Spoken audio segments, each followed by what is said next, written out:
Good evening, everyone. I'm calling tonight's meeting of the Falmouth Planning Board to order. Today is May 12th, 2026. It is 6:30 p.m. and we are meeting at Falmouth Town Hall.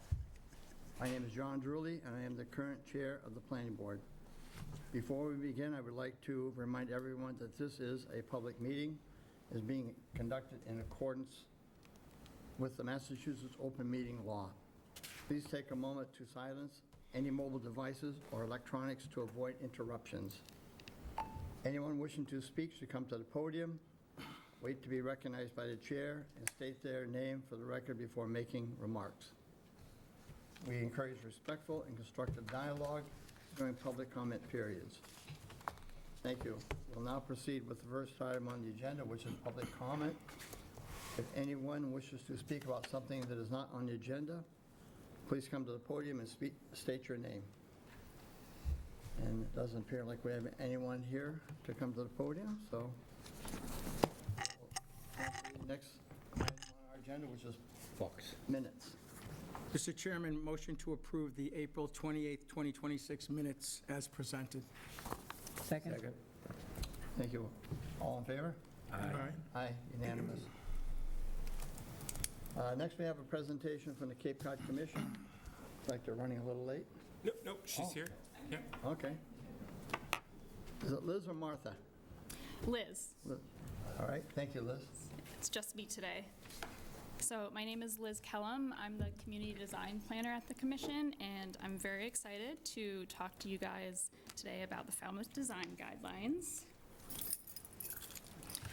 I'll just give a little bit of background about the guidelines, the character area design principles and exactly what character areas are, and then the three main buckets of the guidelines are the site design, the building design and form, and then flood areas.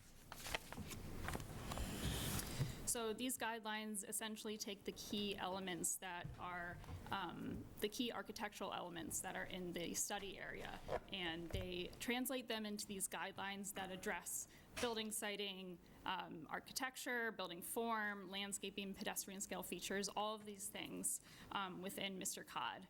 So it has multiple purposes. The first is to improve the streetscape with better design, complement the existing area as much as possible with as new construction comes in, and to make sure that it is compatible with the character areas and the surrounding buildings in terms of all these different distinguishing characters, including siting, setback, scale, design, materials, and site improvements. And then also be respectful of the historic downtown and as well as any other historic resources in the area. So the character areas are essentially these geographical areas that have similar design characteristics, which include building setback, amount of parking, where parking is located,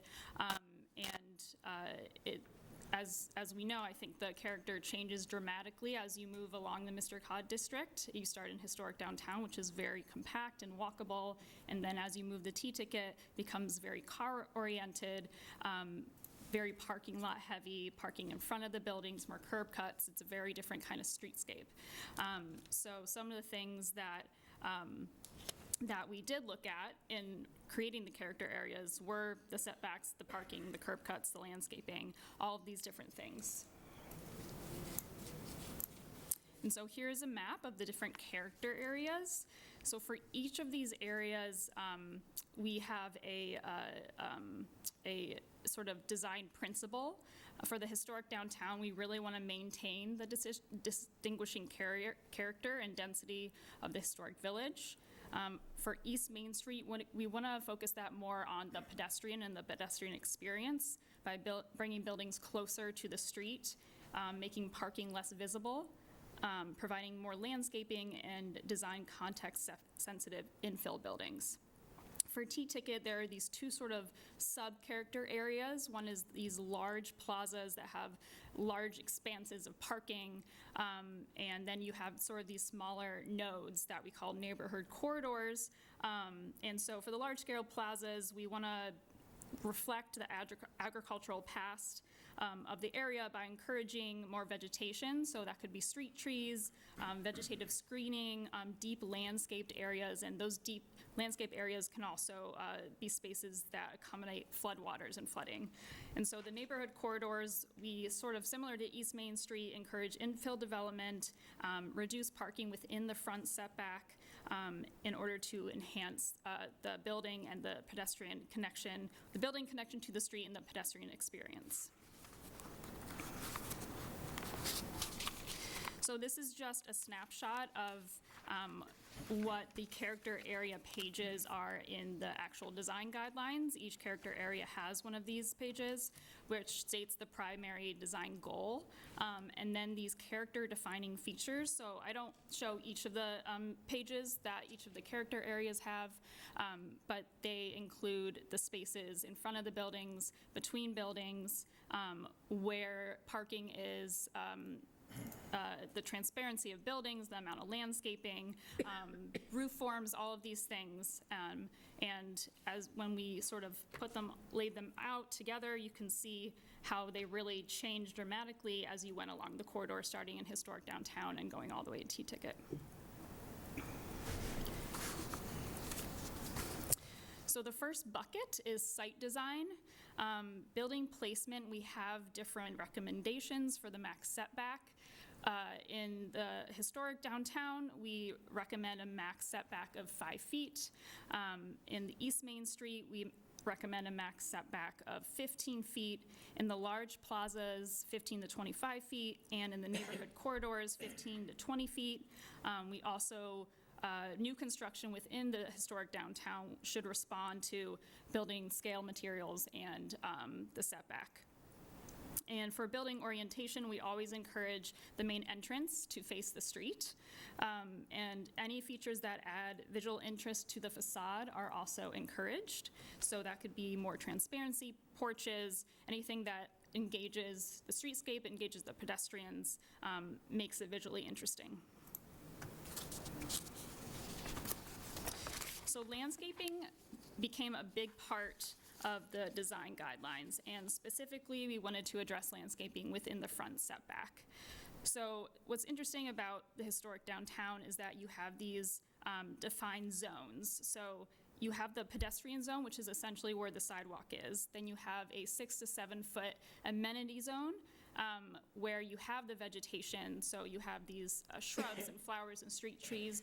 You have a row of parking that is 8 to 9 feet wide, and then you have the moving cars. So the vegetation and landscaping is sort of built into the downtown, and what's really great is that it provides this buffer between pedestrians and the street. So we encourage to keep that vegetation and enhance it when able. For East Main Street, if you walk along through historic downtown and you sort of come into the East Main Street character area, you start having less of a buffer between the sidewalk and the street. So the far right-hand picture, the sidewalk is right next to the street, but you do have a landscape buffer sort of on the other side between the sidewalk and the building.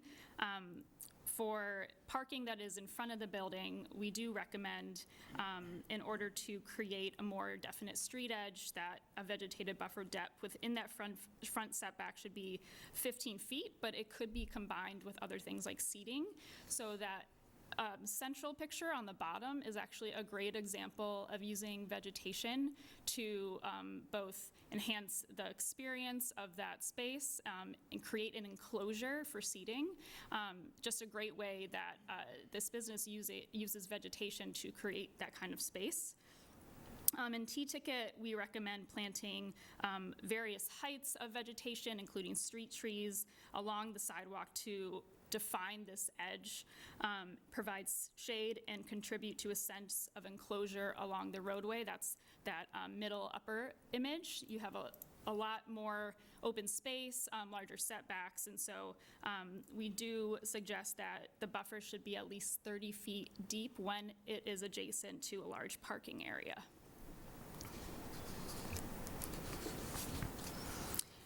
Then landscaping and parking areas, we always prefer parking to be landscaped, screened by landscaping or screened in some way. So parking areas that are screened the full length of a parking area with varying heights of plants and vegetation is encouraged. And then within the parking area, interior landscaping, large landscaped islands, and using permeable materials is encouraged. I really like the example in the lower right because there is a walkway sort of within that central island. It does a really great job of increasing pedestrian safety, making the space more interesting and breaking up the larger expanse of that parking lot.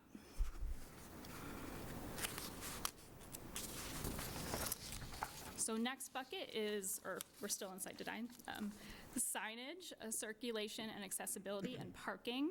So for signage can really preserve or enhance the character of the area, similar to other aspects like lighting that we'll get to.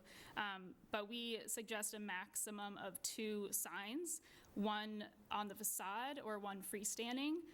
The business on the left-hand side has both freestanding and facade signs, and they do a really great job of making them pedestrian scale. So that means they're designed, sized, and placed to be easily read and understood by pedestrians walking by.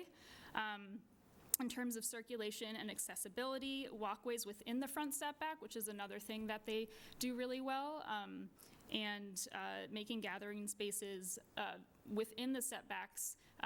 As you saw, the last slide had that image of that business creating an enclosure or a gathering space using the vegetation. And then for bike racks, preferably having them visible from the street, easily accessible. And then parking, we always like to encourage parking behind buildings for adequate screening. Parking lots on the side of buildings should be at least 10 feet behind the street-facing facade. And for new construction, parking underneath buildings is also an option. And then lighting, I think that there are these really great traditional metal lampposts in downtown, and I think lighting potentially can play a crucial role in defining the character of an area. These lampposts can act as really architectural signifiers along the corridor and adding character to their surroundings. And really, if placed in other areas, it can really highlight and connect back to the historical village character. For pedestrian walkways and plazas, it's good to consider using bollards with lights in them because they're small, pedestrian scaled, and are great at lighting just a small area because we do not want light to spill from development onto an adjacent property.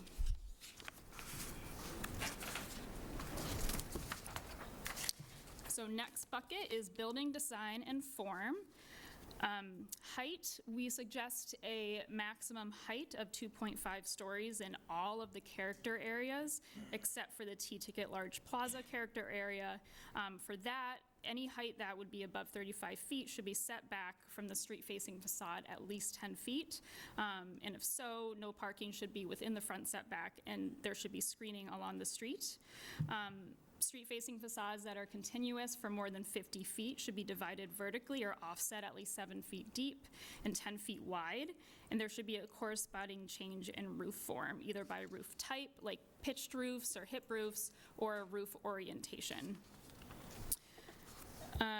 Some of these numbers and examples come from the Cape Cod multifamily housing design guidelines that the Commission created for the regional housing strategy. So that's also a really great resource that if you have questions about that, I can always send you a link. They have additional graphics that are very helpful.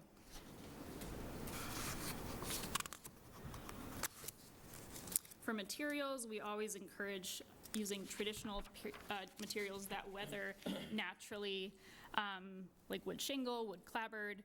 For roof forms, we encourage traditional roof forms like gable and hip roofs. We suggest that no more than 75% of the roof slope be covered with roof dormers. The dormer should not be over 12 feet in width, and they should be within over 3 feet away from adjacent dormers and the edge of the roof.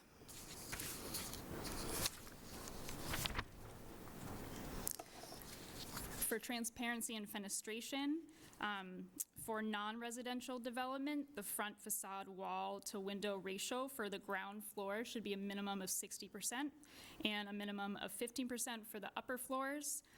Double hung windows are preferred, and we would also note that regionally appropriate windows are vertically proportioned, at least 1.5 times taller than they are wide.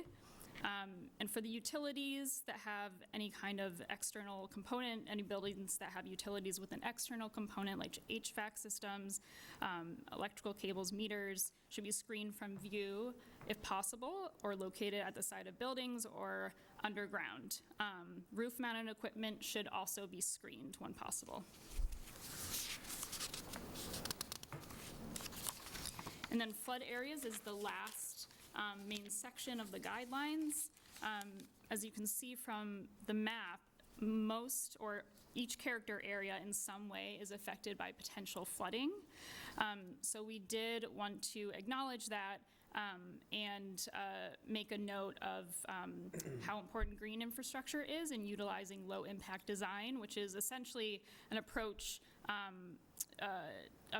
to development that manages stormwater, but it also has a lot of other great effects, including, being aesthetically pleasing and providing more shade and creating enclosure and increasing the pedestrian experience and reducing impervious surface. So there's a lot of benefits to approaching development using low impact design. And under the umbrella of LID, we have three sort of categories. So we suggest limiting impervious surfaces, so using gravel or crushed shell wherever possible, adding a rain garden or a bioretention area on any low area of the property, and potentially alongside any hardscape edges, so alongside a road or a driveway. And then for floodwater parks, these are larger landscape areas that could double as stormwater holding areas. So we did want to acknowledge the work that's already been done in this area in terms of being the planning work and being very cognizant of flooding and putting more emphasis on landscaping when sometimes it's a little looked over. So we wanted to make sure that that was a large part of this, and that's all of it. So I'm happy to take any questions that you may have. Thank you very much. Thank you. You want to start? Any questions or comments? Comment. Yes. Thank you very much. You've done a really, really nice job. I have some questions, though. Sure. I wondered who from town worked with you on the design? So we worked with Jed and Melinda, and myself and the planning team at the commission, we all worked together. I see you've used almost entirely local photographs, and that's really Yes. good. Yep.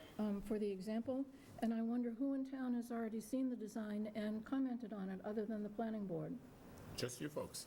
so far? Yep. And what will the root of this be? Can we discuss the process at the end?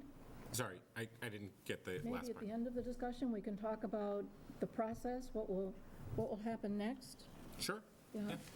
Going through it, the town worked very hard to get the telephone poles on the main part of Main Street out behind the buildings, so that they're not there. They're not gone, but they're not visible.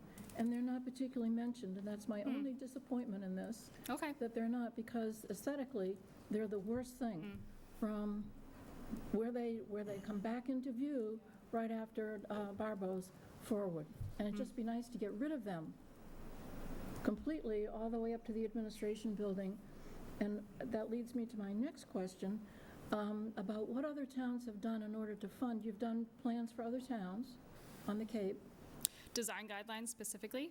Yeah, so I remember, so Orleans has design guidelines that we sort of look to when creating these. It's a great example of town design guidelines for new construction and redevelopment in commercial areas. Considering landscaping is such a huge part of what can be done in the public areas, and most of it would have to be done by public money, I wonder, are there any examples of where towns are getting that public money?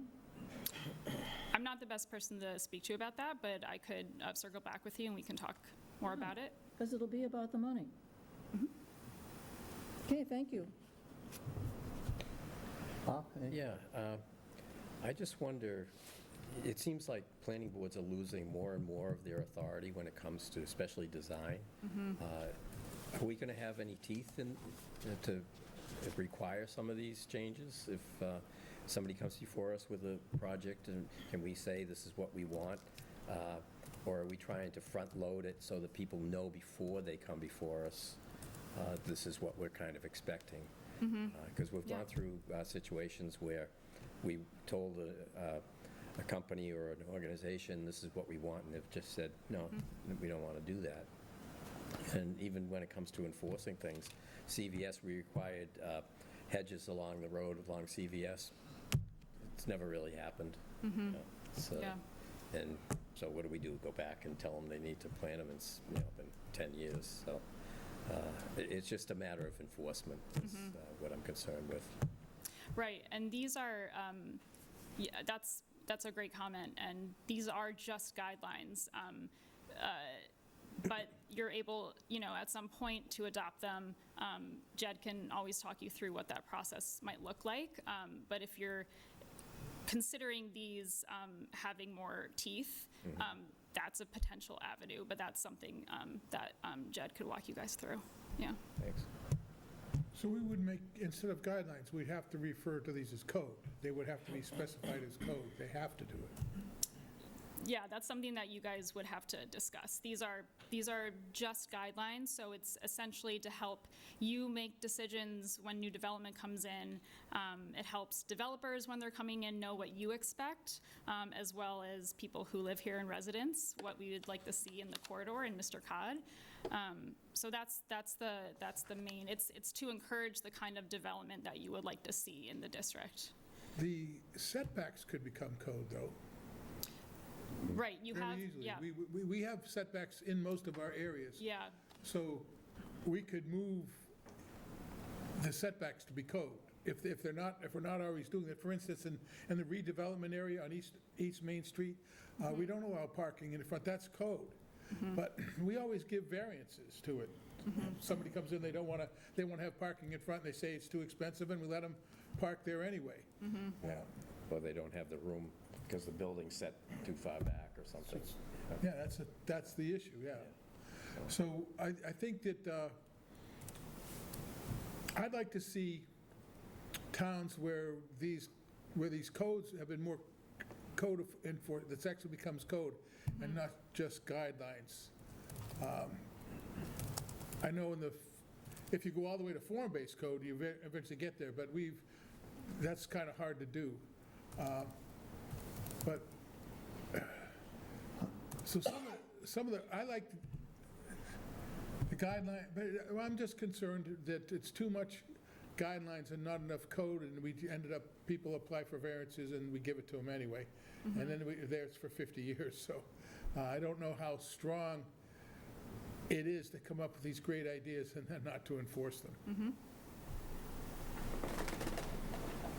Pat? Okay. There was a word in here, I couldn't find a definition that fit it, and it's fonts, F-O-N-D-S, pronounced fonts. And I have a clue what it is, but it said to also have low-growing, like grasses, ornamental grasses around it. And the only thing I could come up with is that it would be something like the Tommy Leonard, the stone out there with a baseball cap on it. So it's an explicatory or historical monument in where the grass is, But that's actually on town property.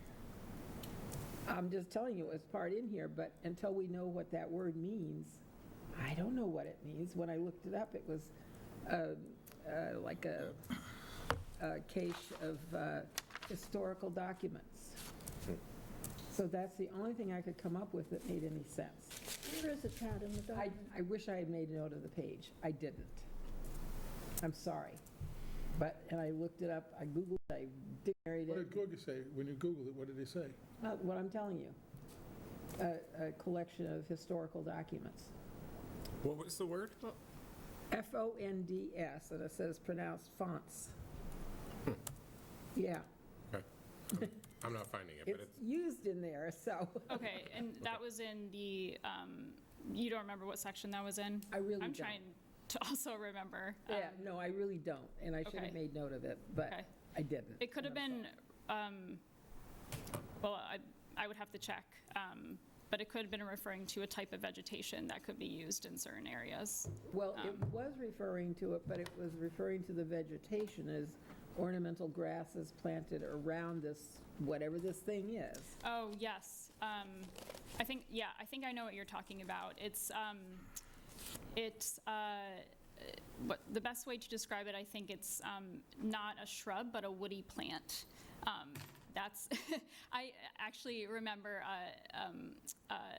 talking with natural resources staff through this, and that was a term that was also new to me. And now I had to refresh my memory, but that I believe describes a type of plant, a type of woody plant. But I'll have to get back to you on that. Because there's lots of types of vegetation that could be used. Well, if we're going to continue to use that word in there, we should have the definition. Yes, I agree. I will look into that for So you. there's Thank you. that. Yep. Because this was supposed to be put together to make it easier for people to understand our MRCOD overlay district and what the kinds of things we want, I would probably, I think, and the board may not agree, like to have that bylaw in an appendix so that they could see the bylaw and understand that this is what we're looking for through use of the bylaw, so that they're not going to have to go, okay, where's the bylaw? Sure. It's right here as part of this.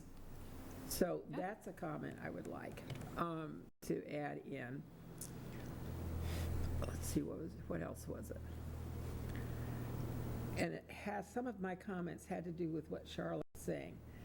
We've already started down the pathway, as you know, on some of these things. Yep. But people are already in the buildings. They already own the buildings. How can we get the kind of greenscape to provide walkability because they're already there? What can we do? Does that mean that the town would get permission from them to put some of this landscaping along in the setback? I would think that would be a grant situation, just like Main Street was a lot of grants. Well, the question is, where does the money come from, like Charlotte posed? And furthermore, if it's put in place, whose responsibility is the upkeep? Because it's future-looking also. We can't put Yep. an extra condition on a shop owner who thought this was what it was going to cost. And then suddenly there's a long-term responsibility for taking care of things. So there's that. The other thing is, thank you. It just was a wonderful document. I enjoyed reading it. I enjoyed looking at the possibilities there. I was blown away with the stormwater because I'm trying to envision, where's it going to flood in some of these places? Some of it's been taken care of, as we know, kind of. We no longer have the flooding at where the Bank of America is. That hasn't been cured, it just hasn't happened again. I know it Still hasn't. there. I know. There's no solution in place for that, it's just a pattern. But you see then, because we had talked about that at one time, what can we do? Can we kind of create an overflow underground that goes in the back, or what? That included a taking. It would. That was included a taking in creating a river, basically, that Correct. collects the water, yeah. It And so used to be there are going to Yeah. be some financial implications in a lot of this, that yes, it's a wonderful thing. And the T-Ticket Park, oh, yes, that's great for flooding, for catching the flooding. And I really appreciated the visualizations that were in here that people could actually see and say, oh, this would be great if we can make this happen. So thank you. Of course. Paul? Thank you. That was a very detailed presentation. I have a couple of comments, but the only one I want to bring up is when you talk about some of the guidelines, The one you showed, for example, is transparency fenestration. My understanding of that is windows and doors. We never get into that kind of detail. How do you address detail like that? We never talk about windows and doors. Well, you can now. Paul, that's not entirely true. We have talked about windows and doors, spacing and design, so that we have. I mean, there's nothing to prevent us from bringing it up, and we have. I think Chase Bank was an example of that. And going back to CVS, that was the whole argument there. They wanted to put a giant red brick wall up with a great big CVS, and we wanted dormers and windows. Right, right. And we got dormers and windows after 2 court cases. You agree? It's an attempted bribe. Again, these are just guidelines, and so it's up to you to decide if this is something that you would want to move forward with, and have teeth, and everything that we suggest in the guidelines takes a look at what is already existing and the character, and including transparency and fenestration of what you already do have, and trying to build off of that. So the building blocks are here. This is sort of just an extra encouragement to sort of expand the sort of what you're hoping for the area is to increase the experience, increase mixed use and multifamily housing, and just making the area more livable. I think it's great that we have sort of a blueprint to go by, so that we're just not designing off the cuff like we've done sometimes, where we say to a builder or something, "No, why don't you do this?" Where we can go to this and say, this is what we have on our design guidelines, so we can refer them to that. Definitely. Tom? Will these guidelines be enforceable? They're not rules yet, right? Right? Yeah. Right. Yeah, so, I mean, just to jump onto that point, we meet regularly with the development community all the time. Applicants are constantly coming before us, asking about, interpretation of the bylaw, et cetera, et cetera. This is one of those documents that we can give to them and say, do your homework. Look at these rules that, yes, they don't necessarily have your traditional teeth, but they do have teeth if you hold developers to them. They don't need to be standards for you to say, this is what our community wants your development to look like. Can you enforce them? No, because they are only guidelines. But this is a conversation with the development community to say, we want you to go beyond what is just okay. We want you to make it better. And to Liz's point earlier, it builds upon what's already there. And I think that's the best part of the guidelines, is that it really does just give a platform to build off of, based on what's already existing, and good examples of what's existing there. Sorry to steal your thunder. No, great, thank you. Thank you. John, Yes, the Charlotte? guidelines are really a first step. If we were to adopt the guidelines, maybe with changes if we want to make them, but to adopt the guidelines, so that one step has been taken by this board. But I think we would try to have, because now LIPS, if 40B, if we finally reach our 10%, and 40Bs are not going to come to us, they're going to go to the select board. If they would agree, yes, these are the guidelines for the town, so that the applicability here says that it's just to Mr. COD, but it doesn't necessarily have to be. There are business zones in each one of the villages. There are other areas where they could be applied. This, as long as you get each of the boards to agree to it. It doesn't have to be only us. But our method of enforcement is, you have to go through site plan, and it's true, it's time limited. If we don't make some kind of a decision within a certain period of time, then they could move on. But if we were to deny a site plan based on aesthetics, that they're not following the guidelines, it would begin to be enforceable. All right, that's a good point. Yes, it's really up to this board how enforceable they are. We would be the enforcement, and that may seem uncomfortable, but it is the situation. All right, thank you. Jim? Well, I think I heard some things that we can do it. I think, first of all, I think Pat suggested an appendix, but we also can take, as part of our code, give specific plans. This is the area where these setbacks are the setbacks, okay? And so they see it, and you go to the appendix, and it's there, and that should be code.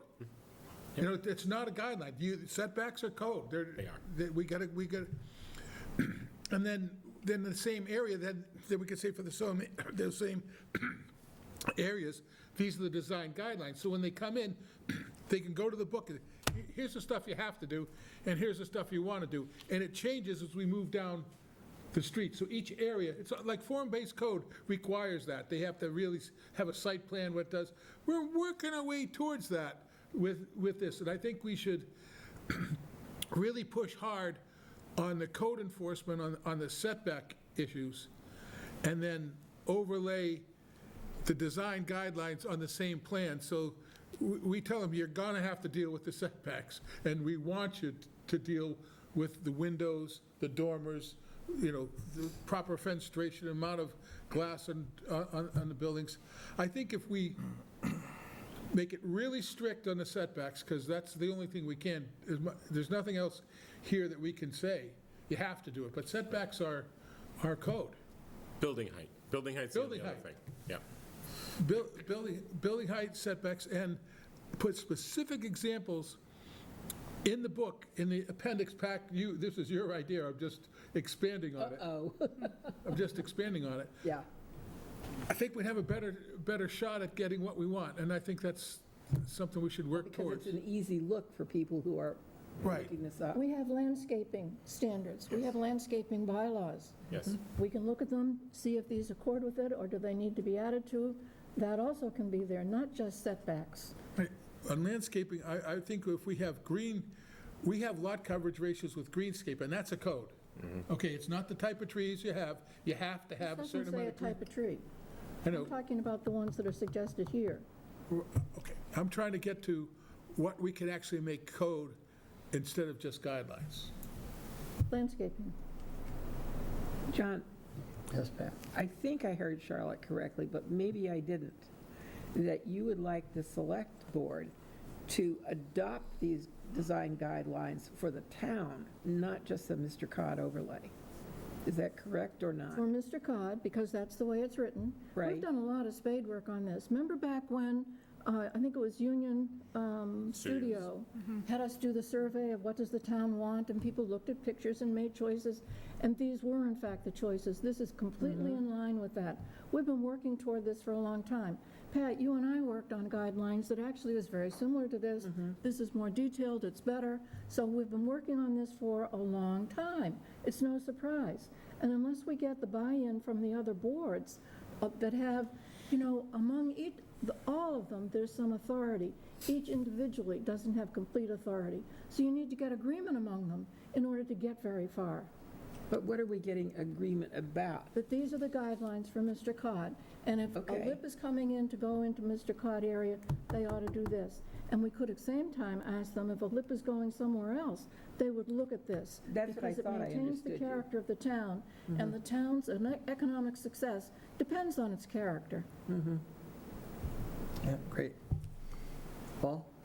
My only comment is, we're not the architect of record on these buildings. And if we get into too much detail, changing things, it's not our responsibility. They should follow the guidelines, and they're guidelines. But the architect is responsible, or the engineer is responsible for the projects as submitted to the board. We're responsible for implementing the site plan. That includes design, very specifically. And I think if it's all up front when they come in to talk to Jed, that this is what we're looking for, it's not like they're coming in with something all planned and all ready to go, and then we're hitting them with, oh, by the way. So that's, Exactly. I think, what we're trying to get at. Yeah, if we adopt this, it's another tool in the toolbox. Right, yeah. It's a good tool That's a great tool. for telling the developer what we're looking for. How enforceable it is, or how much they have to adhere to it, is another question. It's a But I think soft it's a hammer. good start on telling them what we'd like to see in the development of the town of That's a good Falmouth. start. thank you very much. Yeah. You and your partner have done a lot of work here, obviously, at the commission. Have you also made these presentations for any of the other towns? I have not, no, just you. Okay. And a question for you. Do you know how many other towns have adopted any form-based code on the Cape? Form-based code or design Form-based code. guidelines? Form-based code, yes. 'Cause I know that Hyannis has recently, a few years ago, they adopted a form-based code for parts of their area. for the downtown area of Hyannis, yes. And they actually have a unified development code and regulation that also has, it's sort of like design guidelines as well. I'm trying to think. I thought Provincetown had form-based code. Yeah. Yeah. I know Easton's going to be doing a project at one end of their Yeah. Main Street that's going to be form-based code. Yeah. Maybe at some point you could send us a couple of those designs that have been adopted so that Sure. we've had discussions here in the past couple of years about form-based code. Yeah. And being able to see it actually put into practice might give us more. Yeah. I can definitely send examples. We've worked more with West food- Chatham too, as well. more food on for form-based thought, code. and- Yeah. And I agree with what everyone said here. These really should become a guideline. And when, as Jed said, when developer comes in, he has something to show them, and you get them to start on the right track. My only thought also was that we had a gentleman recently that was redeveloping Main Street, a building, and we had a really difficult time with him on the landscaping. But we've been able to get it resolved. That was Pretty because well. we had, our biggest issue in this town is the pre-existing non-conforming use. They have a structure. It's already, But- doesn't Yeah. need anything. But most of these areas that we're talking about here tonight are already pre-existing. Yeah, I know, that's, There isn't much vacant land, but again, if we had this as a tool in the guideline right up front, I think it'd be a huge help, as we talked about, so. And thank you very much for this, it's Of beautiful. course. Thank you. Thank you. A huge thank you to Liz and to the Cape Cod Commission. As you guys know, and for the public who's watching at home, this was a district local technical assistance grant that the town applied for and was granted in 2025. We worked closely with the staff over at the commission for the better part of a year, walked the site a couple of times. And like I said before, I think it's really a credit to you and the staff for putting together a document that's easy to read, it's easy to understand, and it has plenty of pictures so that it's just easy to use. And I think that's really the point of design guidelines, is not to be overly wordy. It's to show what the board and what the community really ultimately wants the character of the neighborhood to look like. So a huge thank you. Exactly, and a great discussion this evening. Thank you. You want to address Mr. Klauer, or? We will in a second. I just wanted to, touch upon the process that you'd potentially like to follow with these guidelines, because after all, they are draft. I believe in the past, when you did adopt the larger scale commercial guidelines, this was 2019, I think, you held a public hearing. That might not be a bad idea in this case, where you can invite the public to come in and give us, or give them, or give you their thoughts about the guidelines themselves, at least offer the opportunity. And at the end of that hearing, if you hear all good things, then I would say you can adopt and finalize them so that we can start using them, we as staff can start using them with applicants and hand them out and encourage folks to read them and follow them. So if you're interested in doing that kind of thing, we can work internally to figure out what would work for timing for a public hearing, and then we can move forward. Maybe we could put it on the agenda for one of our other meetings as a discussion. Okay. I think that would be better. That's perfect. All right, thank you. All right, next on our agenda is a public hearing for applicant Kevin Klauer II on behalf of 28 Falmouth Heights Road LLC, special permit application to allow parking within a front yard within 5 feet of a property line at 28 Falmouth Heights Road. And you want to combine the two of them, or you want to go one at a time, Kevin? Might as well combine the two of them. Okay, and also,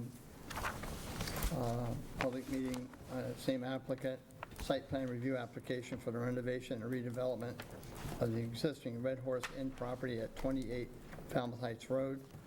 The proposal includes the demolition of 2 existing structures, the construction of 2 new buildings and a swimming pool, and a new parking layout for the property. And all of us just received the referral from engineering this afternoon. So I don't know how far you want to go into this, but Well, I think we can get further than we got last time. I think we can make some progress on this. Okay. And because I'd like to walk you through sort of where we've been. We were before you on March 24th initially, and then we've had 2 continuations, mostly because we've been revising plans and working through engineering comments. So I'd like to take a moment to kind of walk through where we are, what we've done, what's changed, and where I think we need to go, and then get your feedback from there. So, for the record, Kevin Klauer, I'm before you representing 28 Falmouth Heights Road LLC, which is the owner of this subject property, which is the location of the Red Horse Inn. I'm joined tonight by Mark Bogosian, the owner of, the manager of 28 Falmouth Heights Road and the owner of Longfellow Design Build. Also joined by Will Paglia and Scott Silly, the engineers with Longfellow Design, and Devin Graham and Jeannie Fay with the Waterside Group. Before the board, 2 reasons, really. It's the site plan review for the proposed expansion of the hotel, and also a special permit to sort of authorize the parking that exists and has been there within 5 feet of the property line.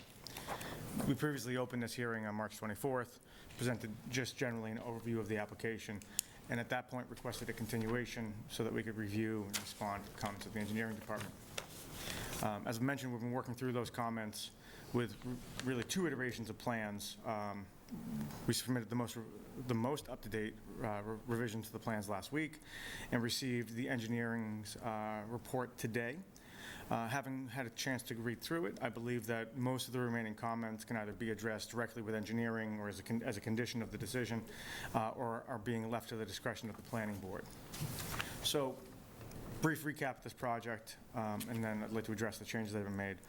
This property is 35,913 square feet, the corner of Falmouth Heights Road and Jericho Path, zoned residential C, not in the flood zone.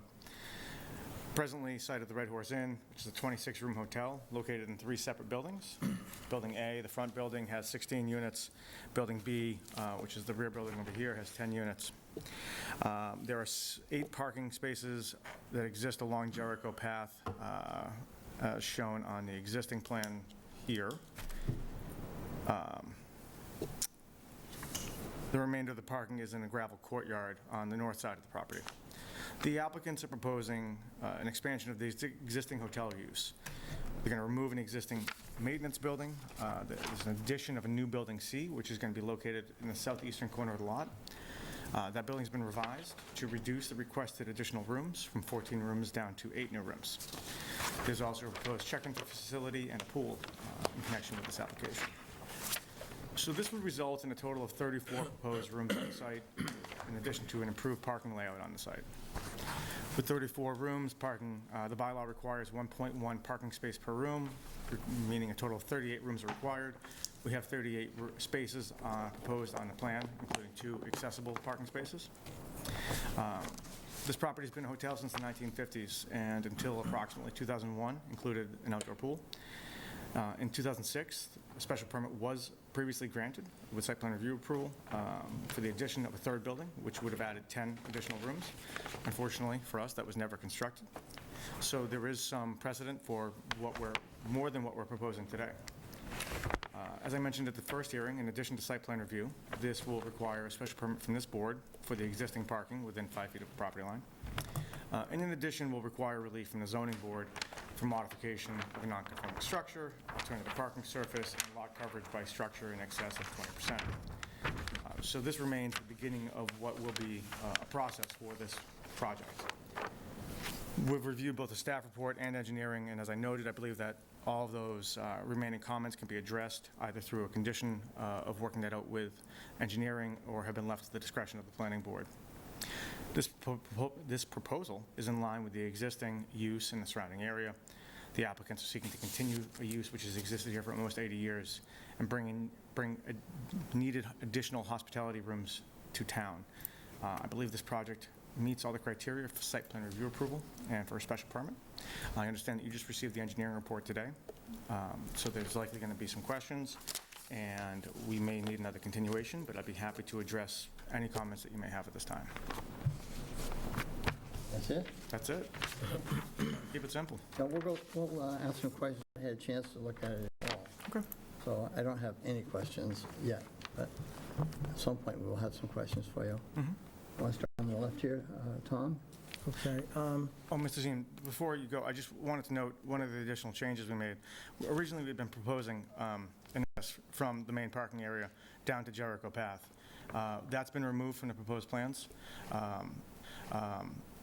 One of the main concerns that was expressed by butters at the first hearing was additional potential traffic added to Jericho Path, and engineering had expressed some concern about that as well, so we've removed that from the proposal. So we're going to maintain the existing entrance off of Falmouth Heights Road. There are some existing parking spaces that will remain, they'll be cleaned up, but those parking spaces exist and will remain. So I didn't mean to cut you off, Mr. You're Zine. saying there won't be any vehicle access? There will not be, Exiting. so there had been a cut-through that would allow for people to come in off Jericho and exit off off of Falmouth Heights Road and exit onto Jericho. That's been removed. Okay, thank you. Tom? Yeah, hi. So what's the purpose of the proposed building in white to the left of the in-ground pool? So that's going to be a check-in room, a check-in facility. It's also going to have a space for a pool bar and small kitchen, only to serve hotel guests, and a bathroom. Okay. So that parking area is the gravelled area, right? Yes. Correct, in front?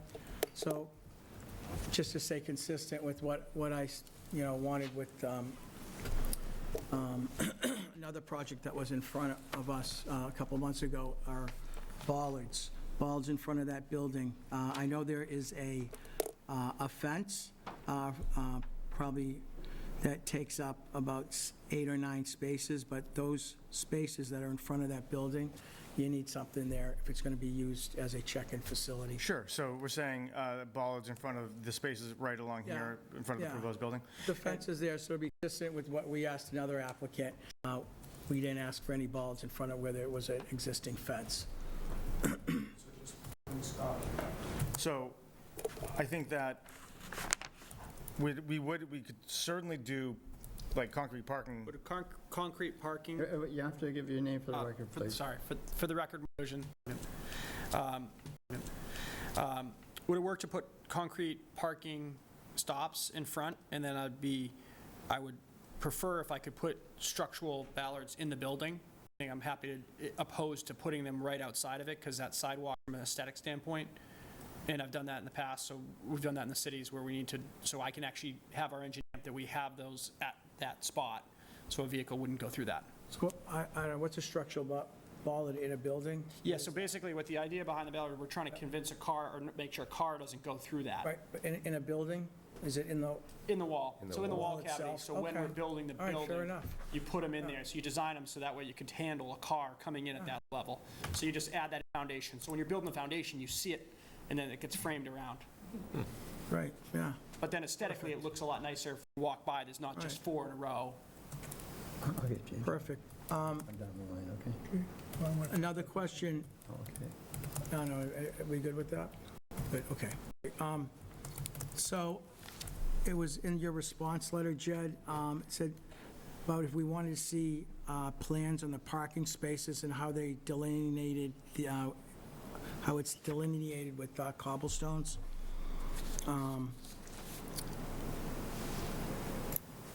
I guess I didn't understand that, so. I think you're referring to the engineering referral. Yes, The orange or the yellow coloration. Yeah. So in our response to engineering, we noted that the parking spaces would be delineated. Because it's gravel, we're not going to put lines, obviously. Right. But you'd have cobblestone each space. That was in our response letter to engineering, which they acknowledged in their response. So is it seasonal? Because let's say it snows, how are we going to, Yeah. figure out where those spaces are if there's snow on the ground, if we're using cobblestone? So regardless of that, when we plow, so we bring it all back down to the gravel, we're gonna have to shovel that. But what we find is in the winter, and owning another hotel, very similar, in the winter, the demand is so little that we actually prefer not to plow where we can because it's not needed, and we're shoveling, and because the plow will do more damage. But every spot would be available if somebody was parking there, you'd see where it is. Okay, yeah. Thank you, that's all I have. All right. Thank you. Did you have a question? Well, I was trying to understand what Tom was asking for. It sounded like he wanted to put bollards protecting, like he wanted to put bollards protecting the sidewalk. Because, that's where you'd put them at the end of the parking, but I don't think we usually do that. I assumed he You said protect the building, but the car would have to cross Unless the you're sidewalk. at the microphone, no one can hear you. I think, Mark, what you said, the car would have to go across the sidewalk and then hit the I building. believe it was about the building, because the reference of it was just in front of the building. So when we've done it for a building itself, because ultimately the sidewalk all around here. so He you was wouldn't- referring to a case where there was no sidewalk, we were putting it in front of a building, and I was just getting confused. Yeah, so I believe it was just to make sure nobody would go in and go into that building. Is that correct? No. Yeah, so that's where, we would still have concrete parking stops regardless. Okay. Does that answer your question? Yes, it does. Okay. All right, Paul? Yeah, aside from a few spaces off Jericho Path, the only access to the parking area is off Falmouth Heights Road. And that area is not paved, it's all gravel, is that correct? So there is a paved entrance located within the road layout, and then as you come in, it switches at about this point from pavement to gravel. Wait a minute, at this point, So the point I'm showing on the... it's not paved, it's gravel. So, but I'm showing on the plan, so I'll show you the existing. This is pavement here, and it switches to gravel at this point, and that would be the same case. So this would be gravel, this would be pavement coming from Falmouth Heights Road. At this point, there's a demarcation line noting it's gravel after that. The rest of the parking area is all gravel. Correct. And one of the relief would be seeking from the zoning board is for alternate parking area, which is what exists today. Thank you. Pat? My major question, I've looked at this, but now with the detail of the engineering report, I have obviously looked at it, but the spaces along Jericho Path that come out, can they be restriped to be an even width? They seem to be different widths. Yeah, no, and so if you look at the existing plan here, you'll see it's a little haphazard. We're going to keep the exact same number of spaces, Yeah. but clean that up. No problem, but clean up the Yep. striping so that Yep. they're an even. No. I'd hate to try to park in there or somebody park next to me. No, understood, and that's shown on our plans. We're showing the standard width there. Great. But same number of spaces as the not, and, change that. All set? Jim? I'm all set. Paul? How about that? Yeah, what about fire apparatus in the parking lot and being able to turn around and things like that? So, I think we responded to Captain Gavin's referral. Basically, that is the same that exists today. You'd have access both from Jericho Path and from the parking area on Falmouth Heights, off of Falmouth Heights Road, as well as off of Falmouth Heights. So we're not limiting what exists today in any way, and the new building could be addressed entirely from Jericho Path if need be. That's what I thought. Okay, thanks. Charlotte? I have only one question. I'm looking at your landscape plan, and am I missing where you're putting the street trees? I don't see them. I don't know if we show street trees on the landscaping plan. We could certainly add them if need be. Generally, when we talk about street trees, it's in the context of a subdivision or a planned, a new planned subdivision or definitive plan. If there is a necessity for the addition of street trees, we'd certainly be able to accommodate that, but I don't think we're showing any at the moment. Are you planning to have them? we're planning to have a very beautiful landscape plan. So in part of that, I know there's some existing trees, but I know that we're more than happy to accommodate some additional trees at the street. It'd improve the corner, it'd be nice. We'd be happy to work with Jeremiah Pearson, the tree warden, on that. Thank you. Other than that, no problem. John? You had your chance, Tom. Okay. I'm sorry.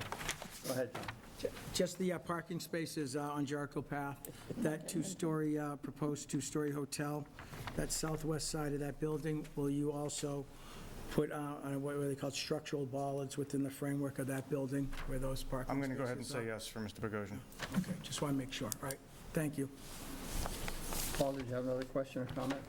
Yeah, one final question. Has the fire department looked at the access to the egress and egress and- from that area in the back?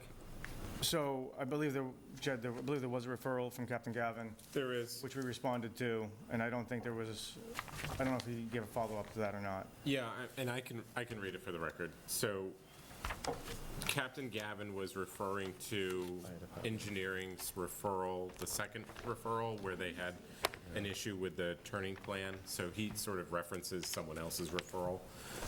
My intent is to circle back with Captain Gavin and just make sure that the revised plans that were just submitted do meet the standards, but this is what he said. He said, "Good afternoon, my apologies for the delay. I've reviewed the updated plans for this proposed project on 28 Falmouth Heights Road. My concerns are that the dumpster may be too close to the structure. We also agree with the issues in the vehicle turning plan to maneuver the aerial apparatus safely through the property." And essentially what engineering was saying was that, again, that second part was the reference to engineering's referral, was that the turning plan shows a little too tight of an area for the apparatus to get in and out. I will say that I believe the plans have been revised since this dated referral. This was April 14th. So again, the intent is to just circle back and make sure that they're comfortable with it at this point. Yeah, we've changed that turning area as well as the location of the dumpster as part of the plans. No, there's no turnaround there to get back. No, I mean, they'd have to pull in and pull out, which is exactly the same as they have to do today. Yeah. We had a turnaround, but engineering didn't like that, so get rid of the turnaround. Okay. There's been a reduction of rooms from the original plan. Is it 7 or 8? We're proposing 8 rooms. 8 rooms reduction. Oh, so it's a reduction of 6. So we were proposing 14, we're now proposing 8, Okay. All right. which brings us to a total of 34 rooms, which require 38 parking spaces. Okay. All right. Again, I have not had a chance to review. We have 37 comments from engineering, and they might all be already be resolved. I don't know, but we need to have some time to review it. Of course. I think if you, in the process of reviewing that, if you review the response letter we had submitted with the revised plans, probably be illuminating as to the comments from engineering. And again, my take, which is not your take, obviously, but my take on the remaining engineering comments was that they could either be addressed as a condition, figure out these last few items, or have been left to the purview of the planning board. Okay, great. And I know that at one of the previous hearings, we had some concern from the neighbors about backing out on the Jericho path and exiting. So It was agreed that you were going to, I don't know if you want to draw that on the plan or not. So, well, what their concern had been is when we had, I don't want to confuse the matter here, but I'm going to pull up the old plans. The neighbor had been, I'm just going to find a color one because I think it's probably,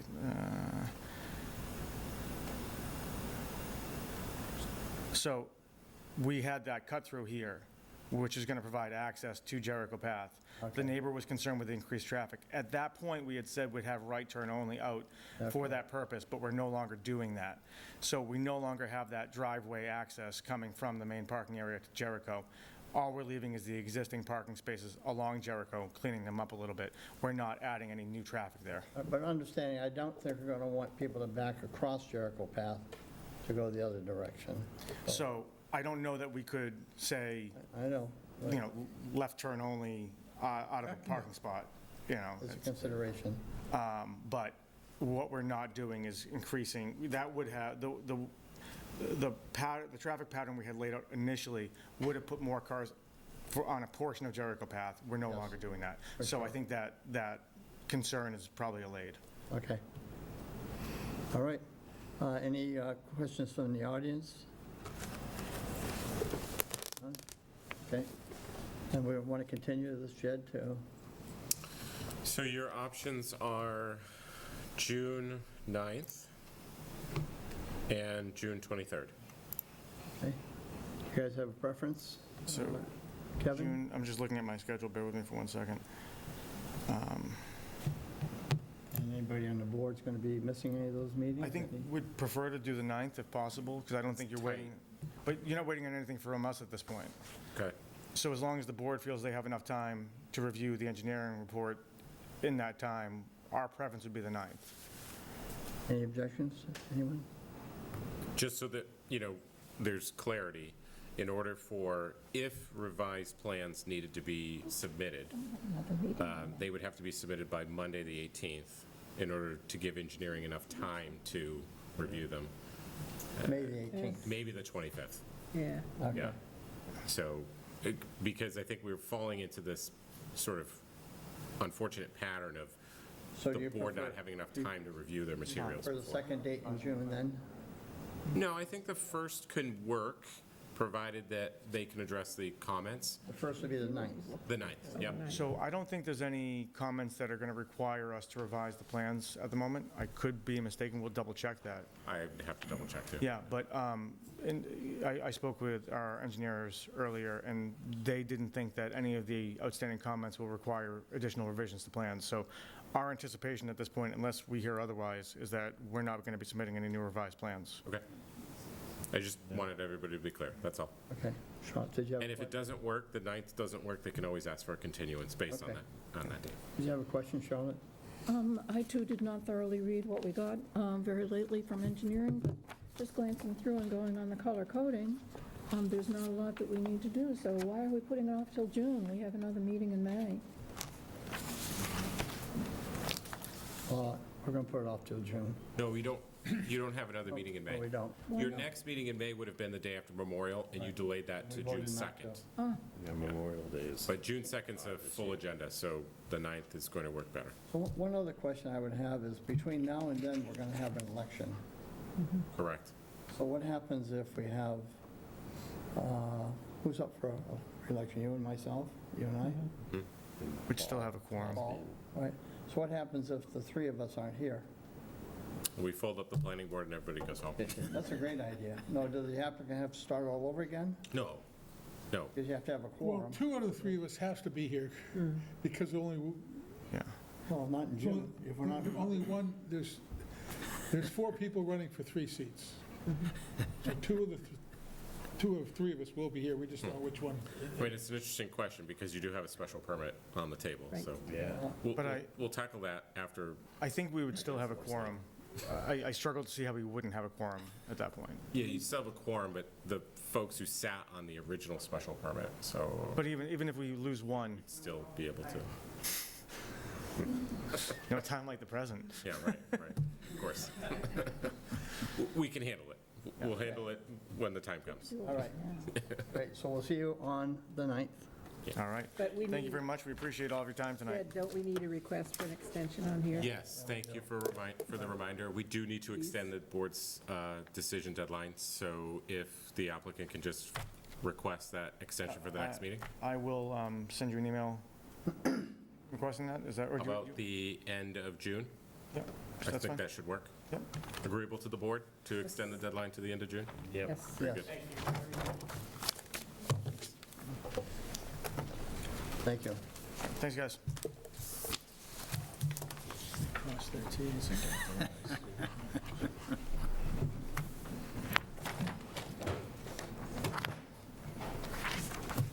Okay. It's been here, so.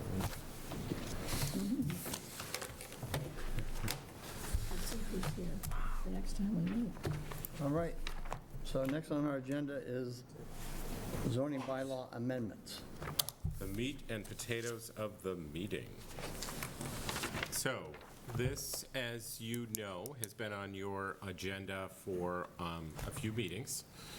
At the last meeting, you asked me to sort of articulate the reason behind each one of these amendments, or proposed amendments, which I've done in red text.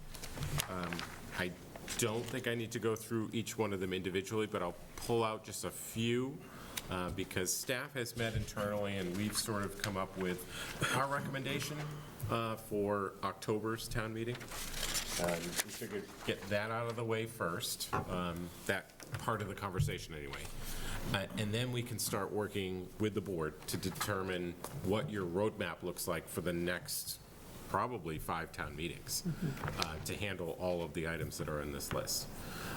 So I'll start right off with October. So one of the items that staff has struggled with in the past, and me personally, is our definition section. There are terms in our bylaw that are simply not defined, and it would be very beneficial to have them defined. So we want to try to tackle some of the definitions. For example, lot coverage. We do not define lot coverage in our zoning bylaw. We would like to change that so that it's crystal clear to everyone what that means. So that's one. Second, the Coastal Pond Overlay District. I am currently, with a fine-tooth comb, going through that bylaw to determine whether or not we really even need it anymore. Because as you know, the Board of Health has passed a new regulation that basically says in all of our nitrogen-sensitive areas, which just happen to be our Coastal Pond Overlay District, all of those match. Anytime where there's new flow within a nitrogen-sensitive area, that proposal needs to include denitrification. And so the Coastal Pond Overlay District, as you know, was all about mitigating the impacts as it related to nitrogen. And so I think it's duplicative. We want to make sure that we're firm on that. And if it is, then we don't need it anymore. There's really no reason to carry it anymore because the Board of Health regulation will cover it. I've mentioned the floodplain, sorry. I want to ask a question on that, though, because the Board of Health regulation is new. I'd almost like to keep that one in there for just a little bit to find out how the Board of Health regulation works before we remove it. Because if it isn't working right, then we'd have to go put it back in again. Yeah, understood.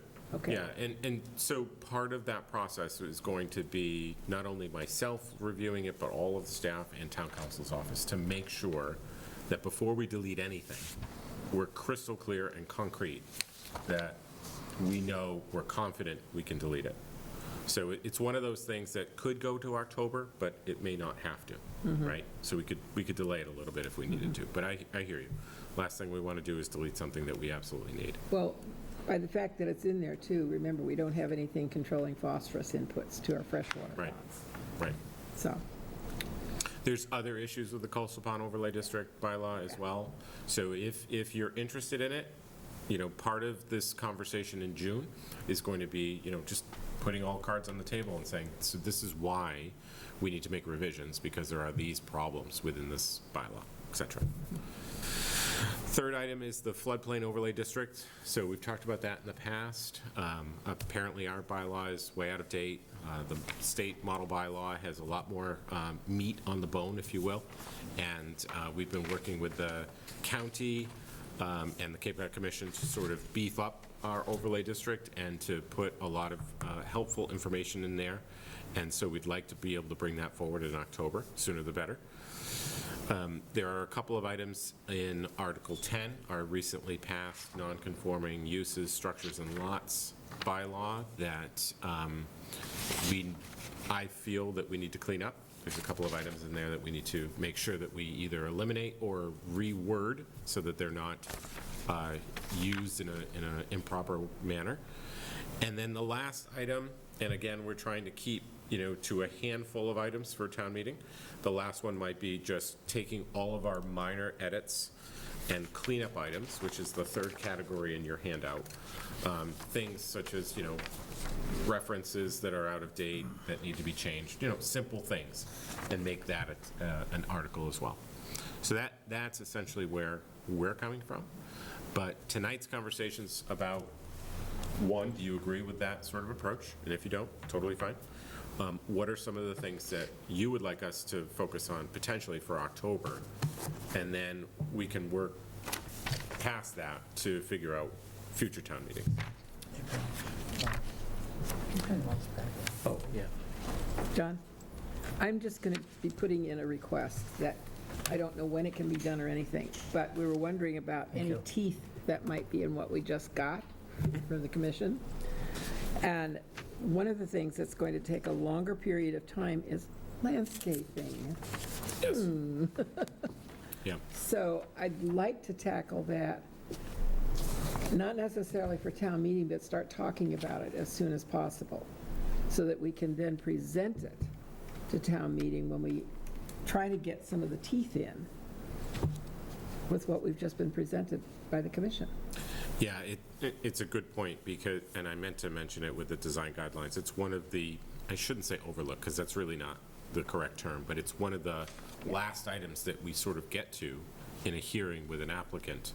And what I've noticed is that there's a lot of requirements in our landscaping bylaw that aren't necessarily being adhered to in the public hearing process. So one of the things that we've talked about is creating sort of a checklist for the board members, right? So you can just go through the landscaping plan and identify, does it follow this rule? Does it follow that rule? Because there's quite a bit of information in the landscaping bylaw. So, And if we can get some teeth in that, that puts some teeth in that. yeah.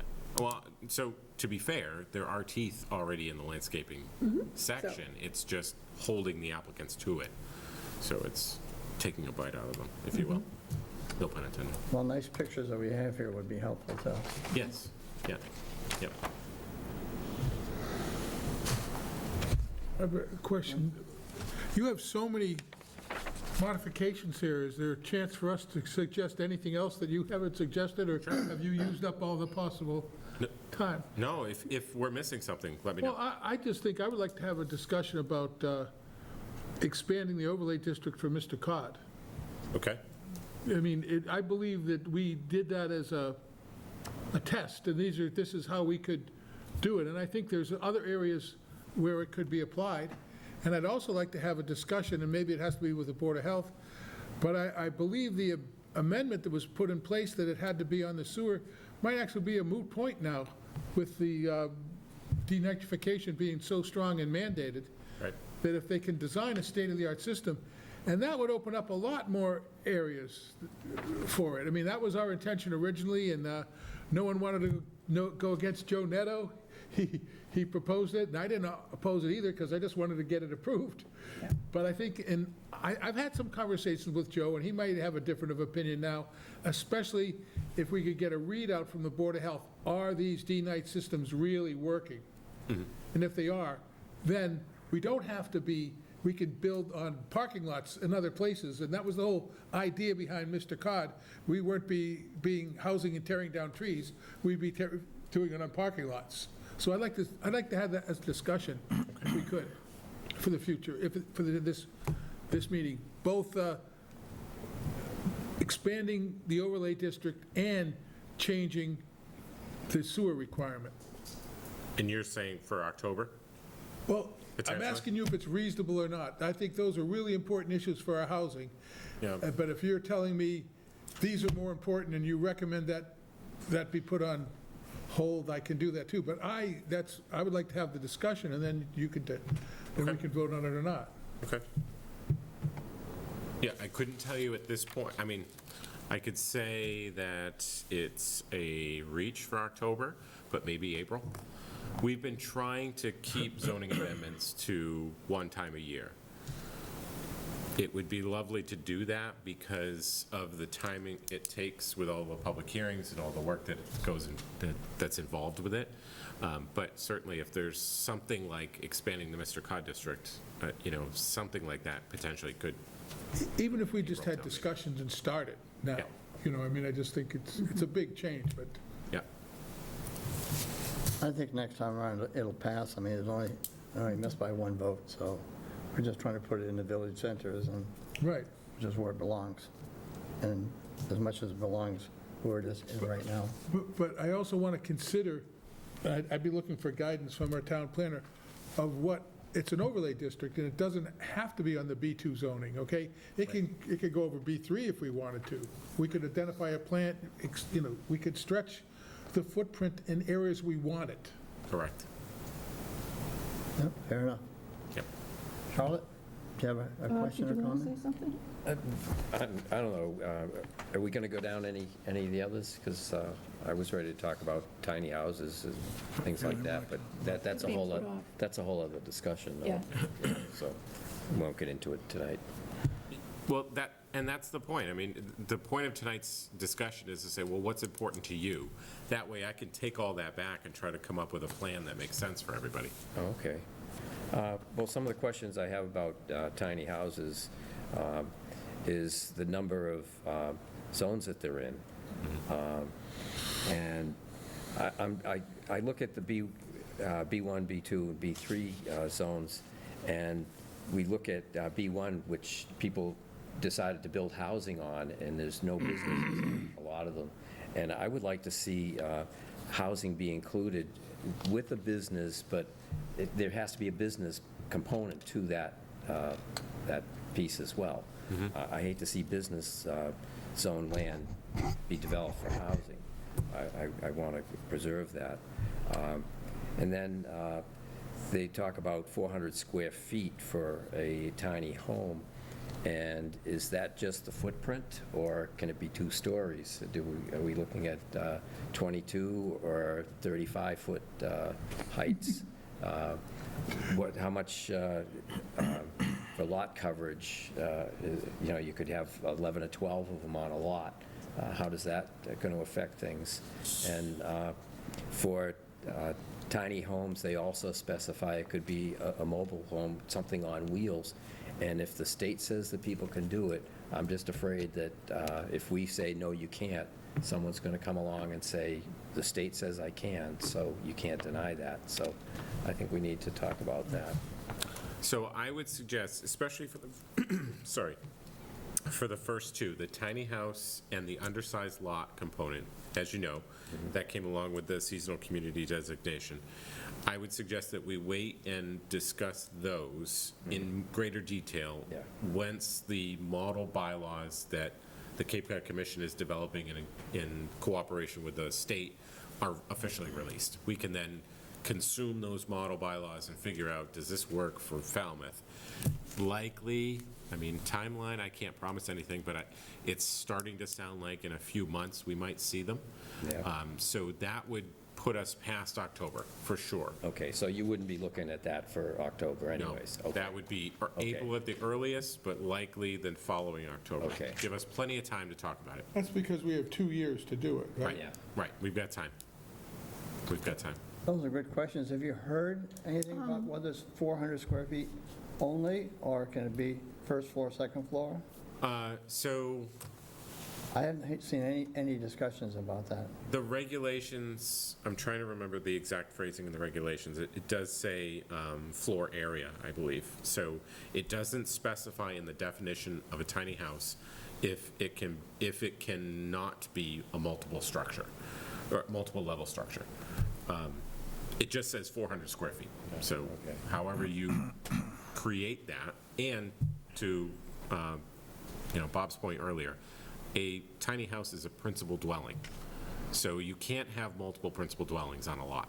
We already have that rule in place. The only exception to that is obviously an accessory dwelling unit and structures that pre-existed, I think it's 1959, May 1st of 1959. So they're allowed to pre-exist, right, if they existed in the past, but we don't currently allow 2 residential structures on a lot.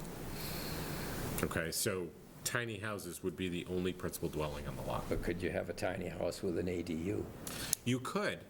Your ADU is going to be awfully small, because it's 50%. Yeah. So it's 200 square 200 feet. square feet? You got a closet. Bob, how but much it's room possible. does the stairway take up? But I hear what you're saying. Yeah. I think we're in general going to have trouble with that, Yeah, the seasonal communities and that part of it. yeah. 3 comments. One on the tiny house, the seasonal housing communities thing.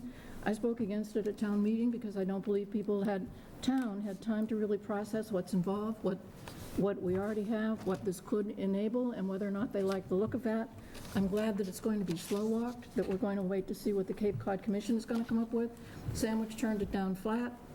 It's how do we want our town to be regionally? When you think about this, I'm glad we're putting it off.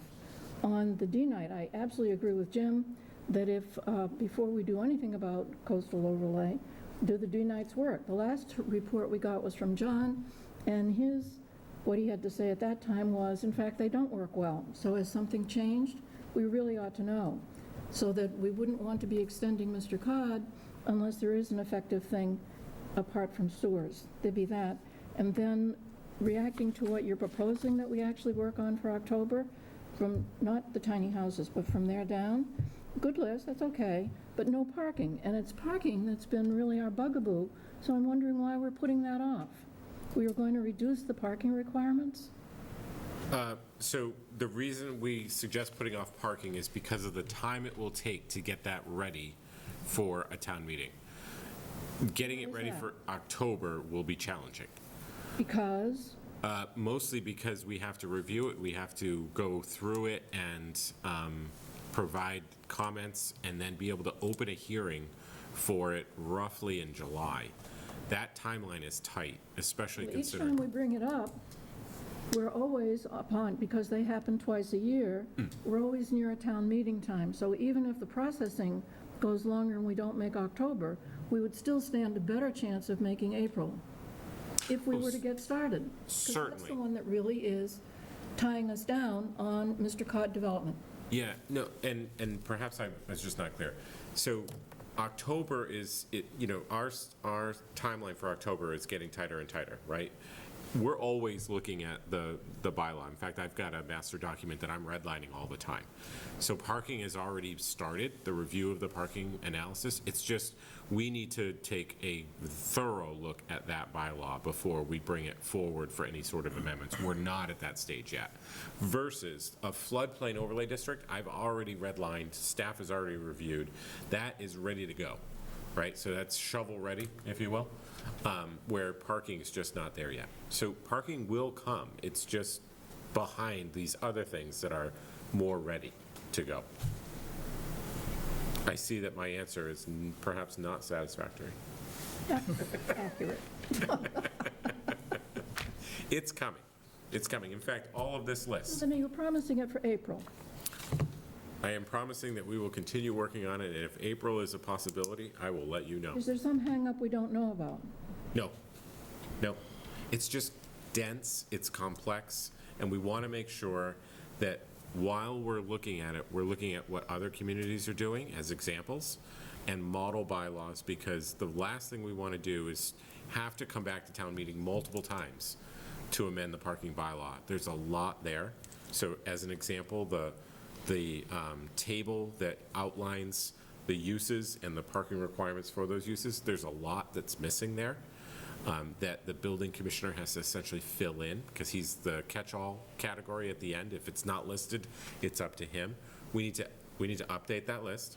Then what we would like to do is build in some flexibility for the board to allow parking relief where it's appropriate, and to look at the existing flexibility and make that even better. So for example, right now, you're not allowed to share parking with a site that's more than 300 feet away from the building.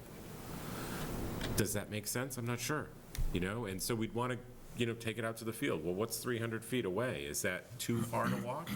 Why is it 300 feet? Could we eliminate that altogether? Parking's also not allowed to be shared if it's, if it is separated by a roadway that's greater than 60 feet wide. Again, there's a lot of archaic language in there that... Yes, but the research could be very easily done and accomplished within 15 minutes by AI. Yes, it could, but again, AI isn't something that we rely on. But we would certainly have most of it done that way and quickly. I mean, and just, it's like we're not working with all the wheels on our bus here.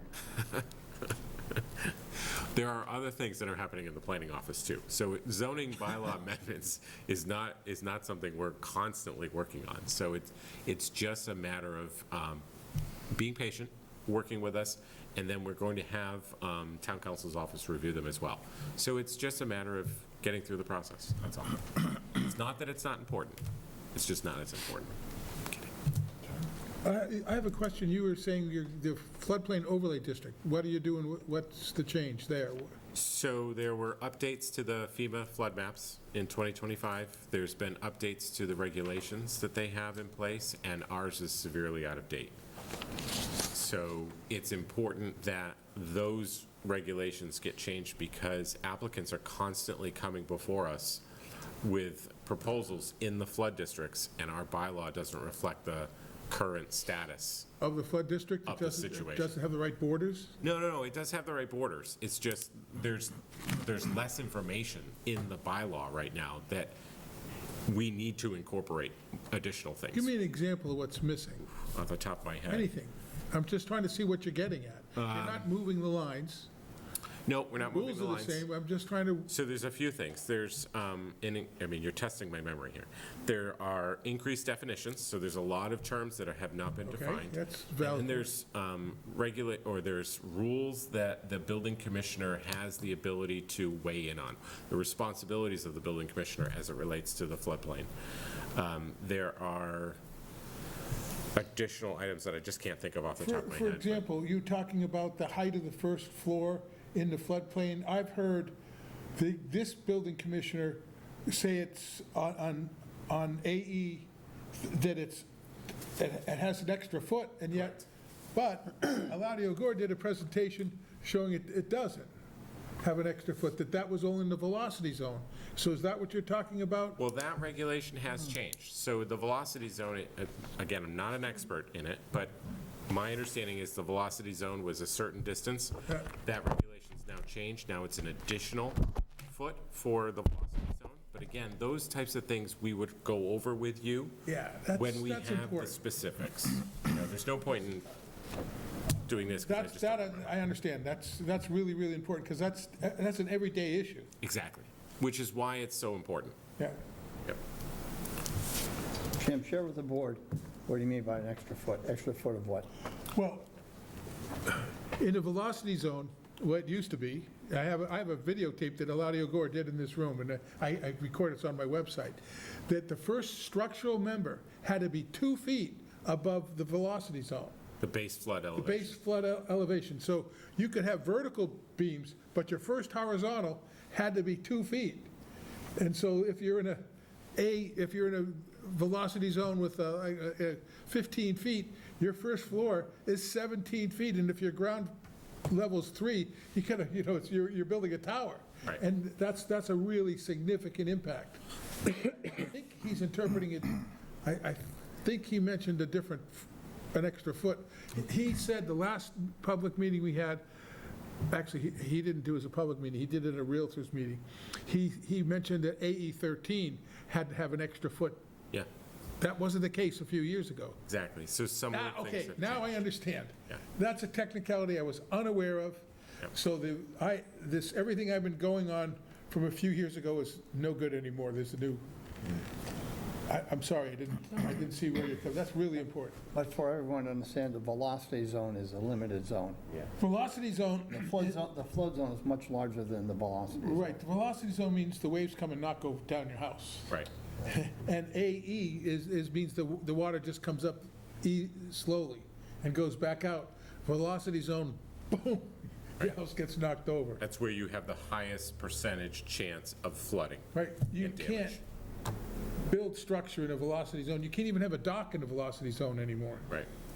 So Very strict. when will we have maps that will show this? Any idea? So the FEMA flood maps have been updated, I believe, in 2025. So all of that information's updated. I believe that our interactive GIS shows the accurate flood levels. Good. It's really just the words that go along, the rules that apply when you're in the floodplain overlay district, which is the entire town, right? So it's overlaid over the entire town. And it sets forth rules for an applicant when they're proposing a development within certain areas. And so it's just making it more clear, and it's bringing it up to date with current standards. So just like the non-conforming section that we did last year, I think it was, out of date, brought it up to current standards and current regulations, and here we are. Okay. But because it's an everyday problem down in the building department, it's really important that we bring that forward sooner than parking, as an example. Yeah, that is very important. Yeah. So any other comments? Tom? Yeah, just 13, we just quickly talk about the unintended consequences donating open space to a land trust or a town. Is that, I mean, if we don't, I mean, I'm thinking, is it the town won't be able to collect any revenue, tax revenue? And another side of that, is it snippets of land, landlocked open space? Is it a nuisance for the town to keep track of that in the land books? Yeah, I mean, that's part of it, and, you know, when you do a planned residential development, you're essentially creating open space for the residents of that development. So they benefit from that open space. In certain circumstances, if you're donating it to a third-party land trust, that third-party land trust may want to allow others to access that site because they're a public agency. I'm not saying they would, I'm just saying they might. Right. And so the owners of that, you know, within that subdivision may not understand that, and then all of a sudden you've got, you know, perhaps it's a walking path that leads to other conservation land, but they weren't aware of the fact that now the public is able to access through their subdivision. There's also, you know, the idea that, you know, land trusts are typically, you know, interested in open space parcels that, you know, have some sort of benefit, right? Wildlife habitats or certain types of vegetation. The option of a developer just getting rid of the open space so that, you know, it's not part of the subdivision, again, it's just something that we want to talk about and make sure that it makes sense to have that option. If it does, great. But it did come up in a subdivision that we recently went through, and so, you know, it piqued the question of, is this an appropriate thing that we should have in the bylaw? Thank you. I've done multiple open space developments, and the open space is owned, you have to have an association. The association owns it, they insure it, they pay the taxes on it, they love it. Don't want strangers walking around in their backyard. Some of the older subdivisions we did a long time ago don't have that component. And I've actually had people come to me and said, hey, I got this 3 acres, I got title to it, it's not in the association, is it buildable? Yeah. And it wasn't, it was an open space, it was a cluster zone from the 80s, and they didn't document it properly. John and Jim, can the association put a fence up? Or do they have to keep it, maintain that open space? That's not open On that- space as soon as you No put it. structures inside the open Okay, space. no. all right. It's not to be disturbed. Okay. And I just want to address, you mentioned denitrification and how it said that it didn't work. The town had standards like 9 parts per million, and there weren't any denitrification systems that were approved by the state that got to that level. But yet it was in the guidelines for the town of Falmouth. And the other issue was there was minimal oversight. So if someone had to put denitrification in their house to get a building permit, get an occupancy permit, they're supposed to have it tested and maintained, and people, it wasn't being overseen by anyone from the town, so people would just turn them off, because you have to have electricity to operate them. They were about a $2,000 a year tax on your property. So many, many people that had them in the town of Falmouth just turned them off. And with the new regulations, my understanding is, and I haven't really looked at it that much, but they're going to require the most advanced system that's available on the market. I think that's the kind of wording they were going to use for. Will there be better enforcement? They're supposed to be, yes. I haven't really paid attention, but I'm sure that they're going to have enforcement of it, but there's systems. Will they be staffing up to enforce it? Who would enforce it? There are systems that will get down to that level now, 9 parts, or I think maybe even 5 parts, but they have not been approved by the state yet. So that's why they're using the language, the best system available. It takes a long time for them to be approved by the state. They have to go multiple years of testing at the Otis. And then they have to be, I think 50 of them have to be in place in different homes for a certain period of years. And once all that testing is done, then they're official. And so I think what the town is doing now is going to work a lot better than what was done before. The Only system, if it's enforced. the system will, well, I haven't paid any attention, but I suspect there's going to be some enforcement with it. There is an enforcement on the ones that are abandoned. It's really tough to happen. But when you go to do your Title V, and the Board of Health says they want to see the records of the quarterly testings, and you haven't done it, you've got to retroactively do the whole thing and bring in a consultant. They get you on the sale of the home. If you abandon it, you fail your Title V on the next sale. There must be a high frequency of that on some record. Well, I've had to deal with it a couple times. It's, have to have a consultant come in, test it, write all kinds of documentation, spend $5,000. It's expensive to just shut them off if you get caught. But Because the issue is greater That's what density. people- If you don't sell your house, you don't have to worry about it. But people didn't know that, and they've been turning them off, so, in large numbers. It'd be interesting to see any documentation of enforcement, either at point of sale or otherwise, before extending multifamily housing further in the town. Well, two of the last three developments I've done had denitrification, had associations, and I think it's like 40 units I did with denitrification, but they're all run by associations. They're being tested, the electricity's being paid for, et cetera, et cetera. Sounds If you like have it an operates on association- trust. If you have an association, it's much better than if you have an individual home. But now it's going to be the law for every new home, I believe, if I understand it correctly, if you're in the zone of contribution. But I just wanted to clarify that the reasons they weren't working was, first of all, people were turning them off, and secondly, there really wasn't much oversight of them. So I didn't want to take up too much time there.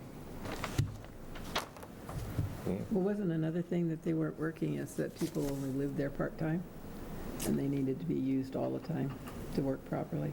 And I'm not aware, but it could have been a situation, sure, if there were rentals or Nobody something, it checks. could be right. Well, seasonal owners. But that could be it, too. All right. So we're going to, March forward with definitions. Anyone have any issue with bringing definitions to October? Seeing none? Floodplain? Seeing none? Okay, coastal pond, it's just an idea. It says here we seem to be going to go with the state limits. Is that higher or lower than our own? Have I misread this? Sorry, which one are you referring to? Wait a minute, I'll Coastal press pond? it back on.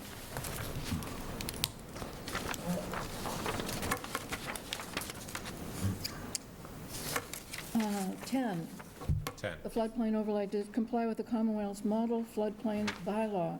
Right. Is theirs more restrictive or less restrictive than what we've got? More restrictive. Yep. How about defining, the rules for ADUs have changed. Our old bylaw calls an ADU under a whole different set of rules, and now there's a new set of rules. No, so we've updated, the ADU bylaw that you currently have in place is consistent with state regulations. You did that in November. Yes, you did that in November. We just got notice that they approved it. I have a question. Can you do a winter rental in your ADU? We don't really work with ADUs anymore, so I have to go Well, back. I mean, I think you can, because I think they limit the term. It has to be like 30 days, it can't be weekly. I mean, I know you can't do summer rentals, but the question is, can you do a winter rental? The idea I'm thinking of, a lot of people that are tight for money, have a big house, would move into their ADU for the summer. They live there for the 3 months, and they could rent it to somebody else in the winter and move back into their old big house, which they do summer rentals on. I'm thinking that that's available to people under the bylaw, and I was just asking, is that your interpretation of it? Yeah, I mean, it's a good question. So one of the sections in the ADU bylaw says weekly, monthly rentals, so-called summer rentals, are expressly prohibited. Neither the principal dwelling or the accessory dwelling unit should be used as a commercial accommodation at any time.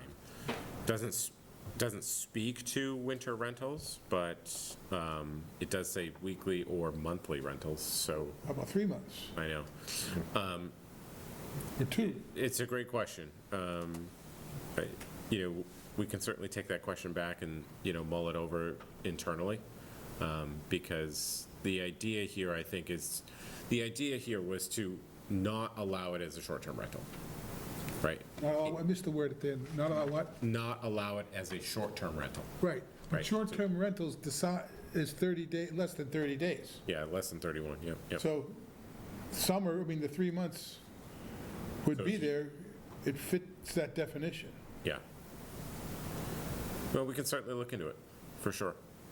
One of the items that I just realized is missing from here is transfer of development rights. So apologies, I should add that into our list, because that's been, It's on here We've been somewhere. asking that for years. When you put all these things I know. at us, it's like, oh, I know, how much more can you take? Development rights.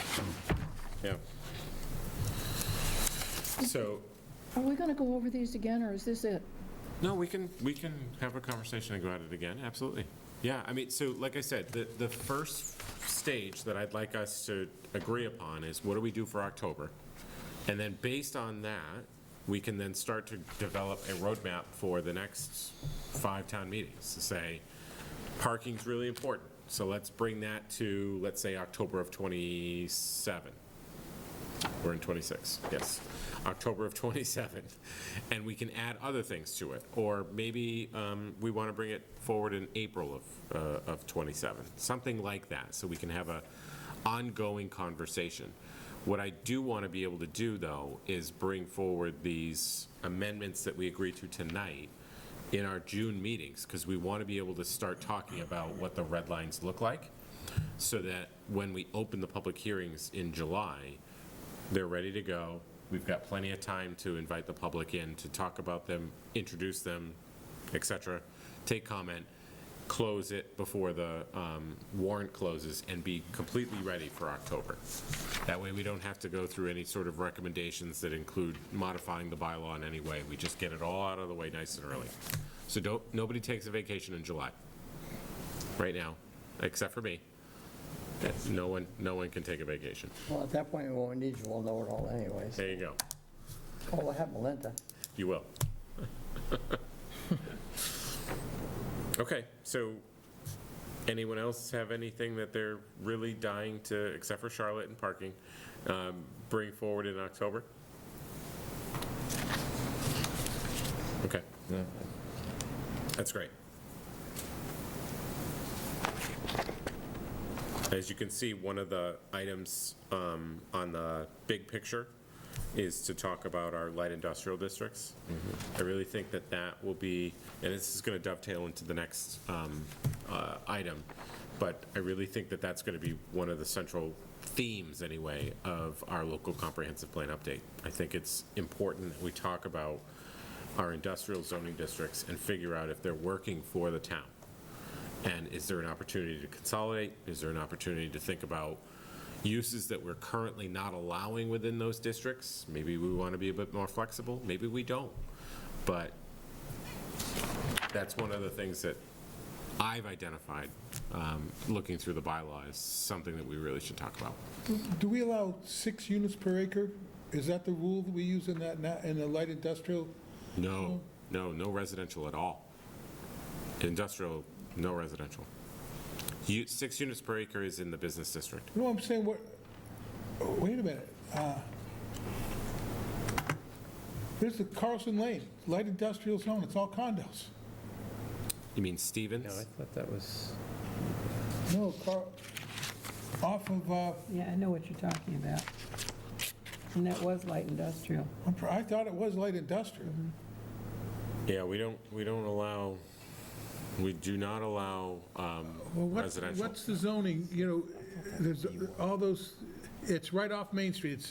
I apologize. In light industrial A, we do allow. I thought so, multifamily use. because Thank you. I know a lot of them. I was having real trouble with that. Yeah. But again, a good question. Is that No, something but that's a, I'm thinking, those are the areas I think Mr. Cod could go to. Okay. Maybe not, but I'd like to expand it if we could. Is there still a restriction out at the tech park? Scan. Like it had to be minimum 2 acres or something like that. Yeah, so the tech park is a complicated space. Oh, I know it is. We are slowly working through, and by we, I mean me, are working through the development agreement with the Cape Cod Commission to Right. determine, is it still in place? To what level is it still in place? What are some of the restrictions that are in place? It has come up multiple times. So, still working on that. Because it would be good if it could be 1 acre at least, instead of the 2 acres. Yeah. Another item that, again, not to belabor the topic, but I could talk about this all night. Municipal uses. The way we treat municipal uses in town varies throughout the districts. In fact, our use table could use a lot of work because our use table doesn't have consistent, at times, doesn't have consistent wording for the same use. And so it's just a matter of cleaning all that up so that it's nice and consistent, it's easy to understand, and ideally, in the appendix of the zoning bylaw, we would have all of the use tables together in one spreadsheet so that it's easy to see the differences between the zoning districts and what they allow and what they don't allow. My note to self, Jen, on the public use, I don't know that they can all be the same. We've got public use districts here, there, and wherever. And there would be something about where this public use district is that would allow certain things that could not be allowed in that one. And how do you disassociate? It's a puzzle, Yeah, but I love puzzles. God bless. We'll figure it out. Well, we may have to do several public use districts, A, B, and C. Yeah, I mean, there's been ideas of what is the public use district? What exactly is that district used for? So one of the things I want to try to establish is a purpose for each one of the districts. So some of the things I've seen is, well, what's the difference between RC and RB? All of the dimensional requirements are the same. A lot of all of the uses are the same. So we're getting to a point where, what is the difference here?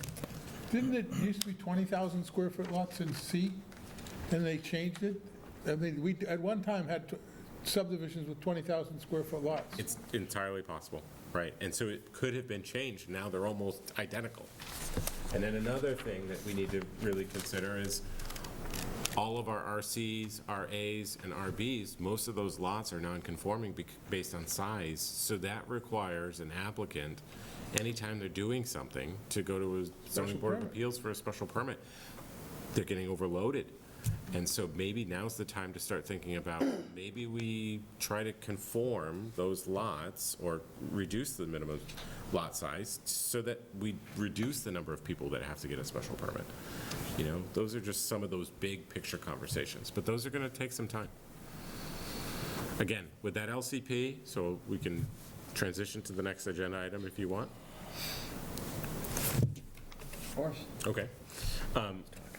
The next agenda item is a review of a letter that I've drafted for you to consider submitting or allowing our staff to submit an application to the One Stop for Growth grant program to once again ask for money to update our local comprehensive plan so that we can have these very detailed conversations with the community about what does the community look like now? What's the vision for it in the next 10 to 15 years?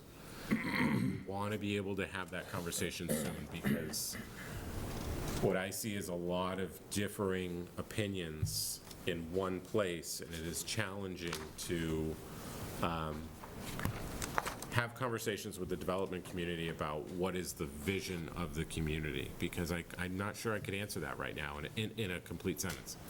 It's challenging because I hear multiple different perspectives, and so I'm hoping that the LCP has an opportunity so that we can narrow down the focus and say, what do we think about X, Y, and Z? So I would like to submit that grant application. I would love for the board to submit or to support that effort. And so that letter essentially articulates the reasoning behind it. Do you need a vote from us? It would be lovely. I move that we accept the draft. I'll second that. All right, discussion, Paul? Yeah, go ahead. Before the vote, can I ask you a question? Of course, we're in the I discussion. thought it was a well-written letter, but what concerns me a little bit is The draft. focused on housing, environmental quality, climate, land use, and quality of life. I would think transportation is a very key element that should be included. Fine. So I would suggest you add transportation into that letter before it's sent. So amend the endorsement, the letter. You're signing it, okay with it? You okay with the amendment? You understand? Yeah. So, Any other amendments, any thoughts? so has it been moved, the amendment been moved? I just said I would Okay, accept the, so second the amendment, All right. okay? There- All the support for amendment, or any other amendments? Discussion? Okay. so all in favor? Aye. Aye. Aye. Second. Hold them to it. Thank you. Okay. So if we are granted if we're awarded the grant funding, likely we would find out in October, November timeframe of the award. That's what I wondered. Awarded.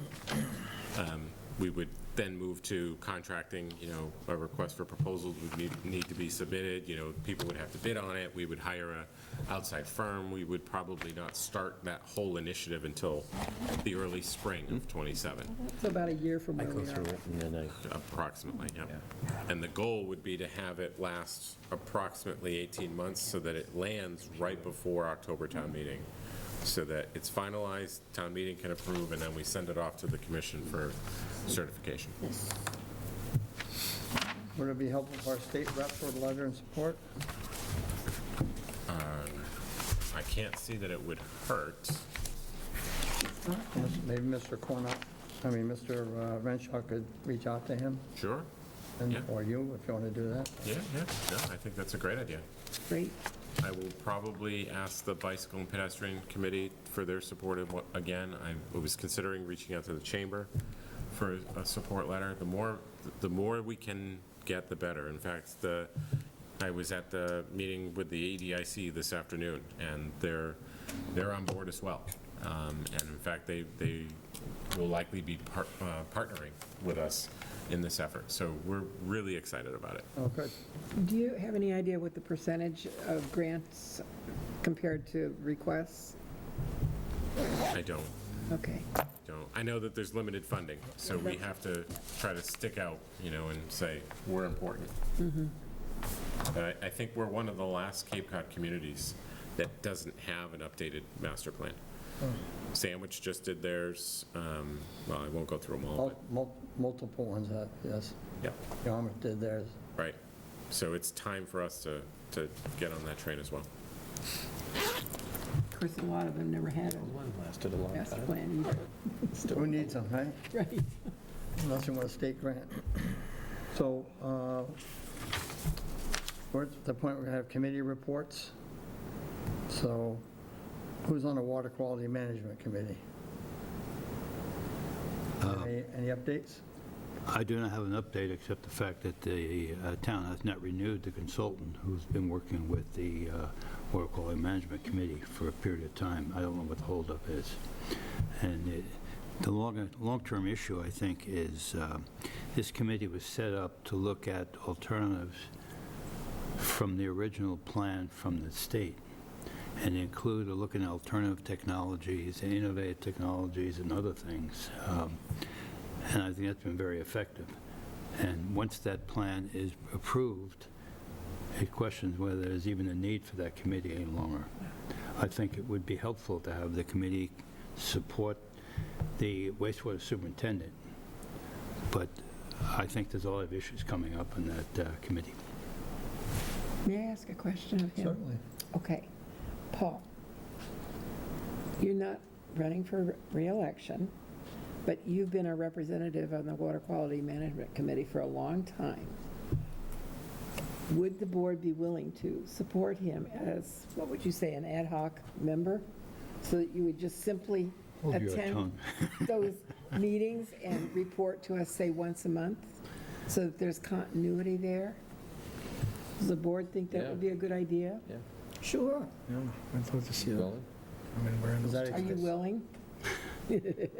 Is Marilyn willing to let you? Whew, on the spot, Paul. Boy, you can think I about it. thought you were my friend.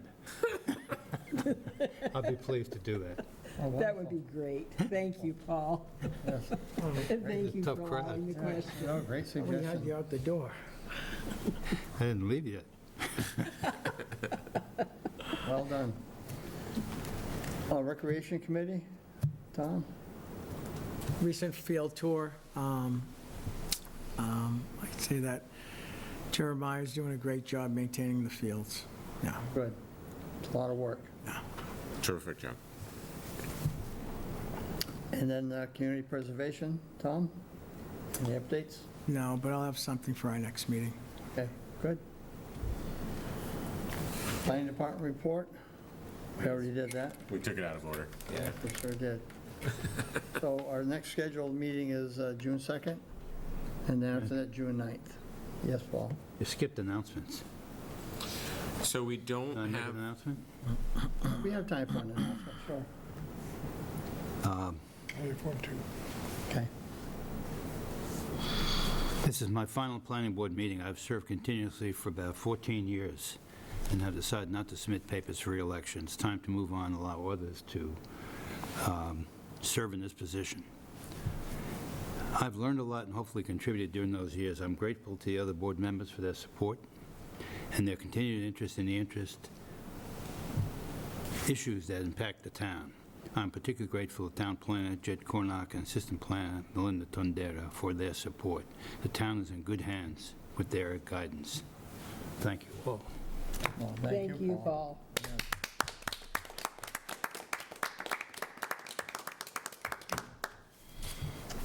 I think we should especially thank Paul for his attention to the locus on each of the plans. We will always see that locus and think of you, Paul, and be sorry that you're not with us.